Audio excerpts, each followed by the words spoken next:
Hello viewers, ఎలా ఉన్నారు? నేనైతే బాగున్నానండి. మీరు కూడా బాగుండాలని ఆశిస్తున్నాను. మరొక మంచి యూజ్ఫుల్ వీడియోతో అయితే మీ ముందుకు వచ్చేసానండి. పొదుపుని చాలామంది తక్కువగా చూస్తూ ఉంటారు. ఏముందిలే చెయ్యొచ్చులే పొదుపు అంటుంటారు. ఇప్పుడు కాలం గడుస్తుంది కదా అని వాళ్ళు ప్రజెంట్‌నే చూస్తుంటారు. ఫ్యూచర్ గురించి ఆలోచించుకోకుండా ఎంతసేపు మన ప్రజెంట్ జరుగుతుంది కదా అని ఆలోచిస్తారు గానీ, మన భవిష్యత్తు ఏంటి?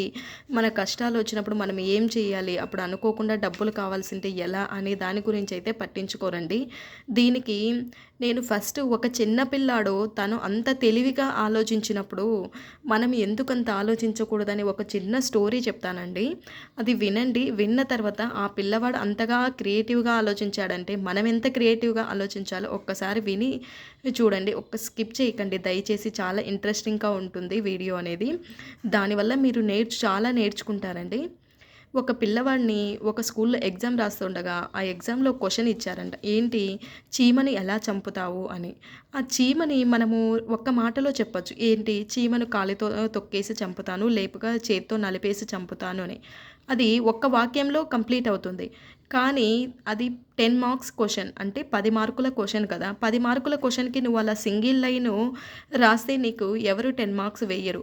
మరి ఆ పిల్లవాడు ఏం చేశాడంటే, నేను చీమని ఎలా చంపుతానంటే, ఒక చీమ వెళ్ళే దారిలో పంచదారలో కారం కలిపి దాన్ని వెళ్ళే దారిలో పోస్తాను. అప్పుడు చీమ దాన్ని తింటుంది. తిన్న తర్వాత దానికి నోరంతా మంటగా అవుతుంది. సో, అది వాటర్ కోసం వెతుకుతది. వెతికినప్పుడు దాని పక్కన ఒక వాటర్ ట్యాంక్ పెడతాను నేను. వాటర్ ట్యాంక్‌లో నీళ్ళు కొంచెం కింద ఉండేలాగా చూస్తాను. అంటే ఫుల్లుగా కాకోకుండా కొంచెం డౌన్‌కి. అప్పుడు అది తొంగి చూస్తూ ఉంటుంది వాటర్ కోసం. నేను వెనక నుంచి చీమను తోసేస్తాను. అప్పుడు చీమ వాటర్‌లో పడి కష్టాలు పడి ఎలాగోలా బయటికొస్తుంది. అప్పుడు దానికి చలి పెడుతుంది. చలి పెడితే అది వేడి కోసము గ్యాస్ స్టవ్ దగ్గరికెళ్తుంది. అప్పుడు గ్యాస్ సిలిండర్‌ని పేలుస్తాను. దాంతో అది గాయాలతో బయటపడి హాస్పిటల్‌లో జాయిన్ అవుతుంది. అప్పుడు డాక్టరు దానికి ఆక్సిజన్ వెంటిలేటర్ మీద పెడతారు. ఆక్సిజన్ మాస్క్ పెడతారు. నేను వెళ్ళేసి అప్పుడు ఆక్సిజన్ మాస్క్ తీస్తాను. దాంతో అది ఊపిరాడక చనిపోతుంది అని ఇంత పెద్ద క్రియేటివ్‌గా ఆలోచించాడు. ఎందుకు? 10 మార్క్స్ ఈజీగా రావు గదా! ఒక్క సెంటెన్స్‌లో చెప్తే. ఆ పిల్లవాడు 10 మార్క్స్ కోసము ఎంత క్రియేటివ్‌గా ఆలోచించాడో చూడండి. ఒక్క 10 మార్క్స్ క్వెషన్ కోసం. మరి అంత చిన్న పిల్లవాడు అంత ఆలోచన చేసినప్పుడు మనము మన ఫ్యూచరు కోసం ఎంత ఆలోచించాలి? చెప్పండి. మీరే చెప్పండి. మీరు ఈ స్టోరీ వింటే గనక ఖచ్చితంగా మనకనేది ఒక ఆలోచన వస్తుంది. పొదుపు అంత చిన్న పిల్లవాడు 10 మార్క్స్ కోసం అంత చేశాడంటే, మరి మన పిల్లల భవిష్యత్తు కోసం మన భవిష్యత్తు కోసం మనం ఎంతగా ఆలోచించి సేవ్ చేయాలి? అలా కాకోకుండా విచ్చలవిడిగా ఖర్చు చేస్తూ ఉంటే గనక మనకి లైఫ్‌లో ఎప్పుడు సేవ్ చేయలేం. ప్రెజెంట్ వచ్చిన శాలరీని ఎంతన్నా రానియండి, లక్షలు రానియండి, వందలు రానియండి, వేలు రానియండి. ఎప్పటికప్పుడు ఖర్చు చేస్తూ ఉన్నామనుకోండి, భవిష్యత్తు గురించి ఆలోచించుకోకుండా మనకనేది ఫ్యూచర్‌లో చాలా ఇబ్బందులు పడాల్సింది ఉంటుంది.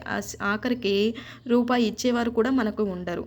సో, మనమనేది దయచేసి ఇప్పటినుంచైనా ఎవరైనా సేవింగ్స్ చెయ్యలేదనుకోండి, చెయ్యండి. నేను ఎక్కువ సేవ్ చేయలేను అంటే, రోజు తీసి మీరు అస్సలు సేవ్ చేయలేని వారు, రోజు తీసి ఒక్కొక్క రూ. 10 ఒక బాక్స్‌లో వేసినా, ఒక ఉండీలో వేసినా, మన పాతకాలం పద్ధతి ఉండి వాడేవారు కదా! అట్‌లీస్ట్ మీ పిల్లల చేత గానీ, మీరు గానీ వాళ్ళకిచ్చిన అమౌంట్ అనుకోని, ఒక రూ. 10 రోజు వేసినా కూడా మీరు ఏమి చేయకోకుండా ఉండేవాళ్ళు. నెలకు రూ. 300 అవుతుంది. ఇంకా మీరు వేయగలిగితే రోజు 20 వేయండి. అప్పుడు 600 అవుతుంది నెలకి. మీ స్తోమతను బట్టి మీరు వేయాలి. అలా వేయకోకుండా ఇప్పుడు జరుగుతుందిలే, కాలం గడుస్తుంది కదా! అప్పుడు చూద్దాము అనుకుంటే గనక మన ఫ్యూచరు అట్లే అయిపోతుందండి. మనము చాలా కష్టాలైతే పడాల్సి ఉంటుంది. ఒక చిన్న పిల్లవాడు అంత తెలివిగా, క్రియేటివ్‌గా, అంత స్పాంటేనియస్‌గా ఆలోచించినప్పుడు, మనం ఎంత ఆలోచనతో మన వయసుని బట్టి మనకి ఆలోచన శక్తి ఎంత ఉండాలి చెప్పండి మీరే. అదే మనము సడెన్‌గా ఎవరైనా ఆ క్వెషన్ అడిగితే మనం ఏం చెప్తాము? చిటికలో చెప్పేస్తాము. కాలుతో నలిపేస్తాను, కాలుతో తొక్కేసి చంపేయడమా, చేతితో నలిపి చంపేయడమా అని ఎవరు అడిగినా కూడా ఫస్ట్ అదే చెప్తారు. అదే 10 మార్క్స్ అన్నప్పుడు దాన్ని రాయాలి కదా! అంత క్రియేటివ్‌గా. నాకైతే ఆ పిల్లోడు రాసిన స్టోరీని చూసి బాగా నవ్వొచ్చిందండి. అంత క్రియేటివ్‌గా ఆలోచించాడు ఈ పిల్లవాడు అని. అలాగే మనం కూడా మన భవిష్యత్తు కోసం ఆలోచించి ఖచ్చితంగా రోజుకు ఒక ఈ రూ. 10, రూ. 20, రూ. 30 లేకపోతే రూ. 50 వేసినా కూడా ఒకవేళ ఎక్కువ జీతం వచ్చేవాళ్ళు మీరు 50 వేసినా కూడా రూ. 1500 అవుతుందండి. మీకు ఈజీగా 1500 అవుతుంది.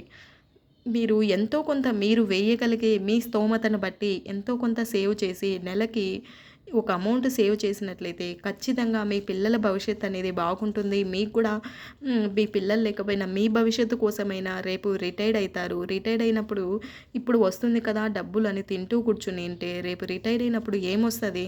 మనమేం పింఛన్లు రావడానికి పెన్షన్లు ఇవి రావడానికి ఆ! మనకేం గవర్నమెంట్ జాబు కాదు. ఈ అందరూ చేస్తున్నది ఈ రోజుల్లో ఆల్మోస్ట్ ప్రైవేట్ జాబే. ప్రైవేట్ జాబు ఒక్కసారి రిటైర్డ్ అయ్యామంటే ఎలాంటి మనకి ఇన్‌కమ్ ఉండదు. మరి ఇన్‌కమ్ లేనప్పుడు ఇప్పుడు ఏమీ సేవ్ చేయకోకుండా ఉండి రేపు అప్పుడు కావాలంటే ఏమొస్తుంది? ఎలా మన భవిష్యత్తు? ఎప్పుడైతే ఇప్పటి వరకు ఎవరైతే సేవ్ చేయలేదో మీకు తోచిన అమౌంట్‌ని ఫస్ట్ రూ. 10తోనే స్టార్ట్ చేయండి. లేకపోతే ఒక్క రూపాయితో స్టార్ట్ చేయండి. మీరు ఎంత ఒక్క రూపాయి, రూ. 2, రూ. 3 అట్లయినా పెంచుకుంటా ఎళ్ళండి. మీరు చెయ్యగలిగినంత సేవ్ చేయండి. నా మెయిన్ మోటివేషన్ ఏంటంటే మధ్య తరగతి వారు అనేది చాలామంది చాలీ చాలని జీతాలతో వాళ్ళు ఆ కాలాన్ని గడిపేస్తూ ఉంటారు. అలాంటి వారు కూడా ఎంతో కొంత సేవ్ చేయాలి. వాళ్ళ ఫ్యూచర్ కూడా బాగుండాలి అనేది వాళ్ళు కూడా ఈ మిడిల్ క్లాస్ నుంచి ఇంకొంచెం మంచిగా స్టేజ్‌లోకి రావాలనే ఉద్దేశ్యంతో ఈ వీడియో చేస్తున్నానండి. మీకు ఈ వీడియో ఎలా అనిపించిందో కామెంట్ రూపంలో తెలియజేయండి. అలాగే మన ఛానల్‌ని కొత్తగా చూస్తున్నట్లయితే సబ్స్క్రైబ్ చేయడం మాత్రం మర్చిపోవద్దు. ఇలాంటి మంచి వీడియోస్‌తో మరొకసారి మీ ముందుకు వస్తానండి. Bye bye.